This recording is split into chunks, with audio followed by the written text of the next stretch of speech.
Hi friends, praise the lord. ఎలా ఉన్నారు? బాగున్నారా? ఎన్నో విషయాలు మనం చెప్పుకున్నాం కదా. నా జీవితంలో దేవుడు ఎన్ని మేలు చేశాడో మీకు చెప్పాను కదా. అసలు నా జీవితం లేదు, అసలు నేను చదువుతాను అనుకోలేదు, అసలు నాకు లైఫ్ ఉంటుందని అనుకోలేదు, కానీ దేవుడు నాకు లైఫ్ ఇచ్చాడని చెప్పాను కదా. అలాగే బైబిల్లో ఉన్న వ్యక్తుల కోసం కూడా మనం చెప్పుకుందాం. బైబిల్లో ఒక వ్యక్తి ఉన్నాడు. ఆయన అంటే యేసయ్యకు చాలా ఇష్టం. ఆయనను దేవుడు స్నేహితుడిగా మార్చుకున్నాడు.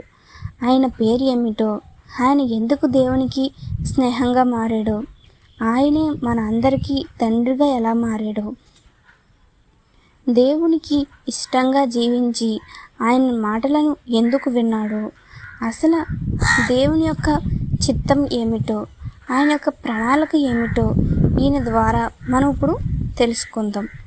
ఓకేనా ఫ్రెండ్స్, వీడియోలోకి వెళ్ళిపోవచ్చు.